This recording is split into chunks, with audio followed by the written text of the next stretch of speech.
Advocate Adhav दाम्पत्याच्या निर्घृण हत्येच्या निषेधार्थ धरणे आंदोलन करण्यात आलंय।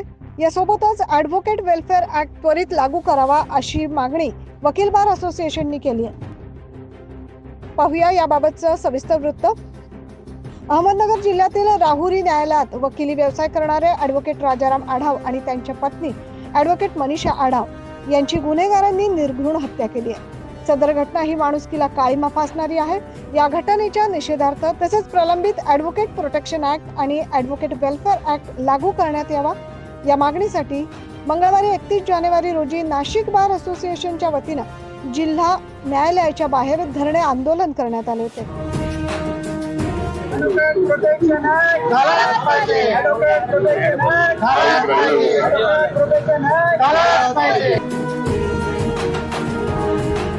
वकिलांवरील प्राणघातक हल्ल्याचे प्रमाण दिवसेंदिवस वाढतंय असे या प्रसंगी सांगण्यात आले।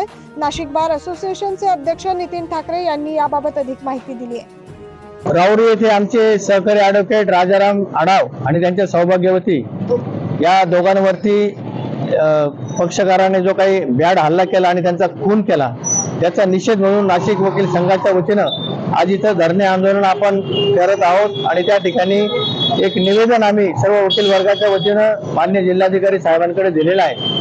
आमचं मुख्य मागणी अशी आहे की ज्या पद्धतीने डॉक्टर लोकांना संरक्षण दिलेलं आहे की त्यांच्यावरती हल्ला करणारा जो इसम असेल तर त्याचा जामीन करताना तो नॉन बेलेबल ऑफेन्स धरला जातो, तशाच पद्धतीने आमच्या वकिलांवरती सुद्धा जर असा हल्ला झाला तर जो काही सेक्शन त्या आरोपीवर लावला जाईल तो सुद्धा नॉन बेलेबल असला पाहिजे आणि वकिलांच्या संरक्षणाकरता जास्तीत जास्त पोलिसांनी सहकार्य केलं पाहिजे अशी आमची मुख्य मागणी आहे। खूप वर्षापासून वकिलांना संरक्षण मिळावं अशी आमची जुनी मागणी आहे आणि ती मागणी राज्य सरकार आणि केंद्र सरकारने लवकरात लवकर पूर्ण करावी अशी आमची सर्व वकील वर्गाची मागणी आहे। आज नाशिक जिल्ह्यातील जवळजवळ 500च्या वर वकिलांनी या ठिकाणी धरणे आंदोलनामध्ये सहभाग घेतला आणि आज आपण दिवसभर या ठिकाणी धरणे आंदोलन करणार आहोत आणि आमच्या बार काउन्सिल ऑफ महाराष्ट्र आणि गोवा यांच्या वतीने आम्हाला ज्या काही सूचना येतील त्याप्रमाणे उद्या परवा काय करायचं त्याचा सुद्धा ठराव किंवा त्या पद्धतीनं आम्ही कामकाज करणार आहोत।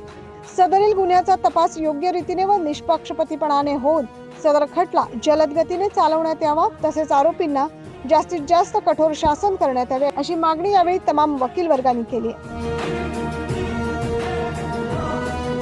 सिनियर ॲडव्होकेट इंद्रायणी पटणी याबाबत अधिक माहिती देतात। वकील वर्ग हा समाजाचा फार मोठा घटक आहे। वकील वर्ग सर्वांना सेवा देत असतात। फौजदारी प्रॅक्टिस करणारे लोक वेगवेगळ्या आरोपींना म्हणजे जोपर्यंत दोष सिद्ध होत नाही तोपर्यंत तो आरोपी गुन्हेगार नसतो त्यांना सुरक्षा देतात। पण आता या दशकामध्ये अनेक अशा घटना घडलेल्या आहेत, मग ते वुमेन लॉयर्स असो किंवा मेन्स असो कुठल्याही प्रकारे आणि वेगवेगळ्या प्रकारे त्यांच्यावरती अटॅक होणं हे चाललेलं आहे आणि फक्त भारतातच नव्हे तर ग्लोबली सुद्धा हे चालू आहे। अमेरिकेत सुद्धा आता नुकताच एका जजवरती एका आरोपीने हल्ला केला। ते ग्लोबली चालू असताना सगळ्या इतर देशांमध्ये याची बऱ्यापैकी दखल घेतली जाते। आपल्यामध्ये हा वेगळा कायदा असणं आणि सुरक्षितता मिळणं आवश्यक आहे। जसं डॉक्टरांच्या बाबतीत याची दखल घेतली गेली, हॉस्पिटलने तोडफोड करणं या गोष्टींची दखल घेतली गेली, तशीच वकिलांना सुद्धा सुरक्षिततेची अत्यंत आवश्यकता आहे। वकील ॲडव्होकेट प्रोटेक्शन मंजुरीबाबत वकील वर्गाच्या तीव्र भावना आहेत। कायदा लवकरात लवकर मंजूर न झाल्यास नाईलाजास्तव महाराष्ट्रातील तमाम वकील वर्गास आंदोलन, मोर्चे तसेच उपोषणाचा मार्ग अवलंबावा लागेल असा इशारा यावेळी नाशिक वकील बार असोसिएशनच्या वतीने देण्यात आलाय। 9 न्यूज महाराष्ट्रासाठी प्रतिनिधी अजित शेख।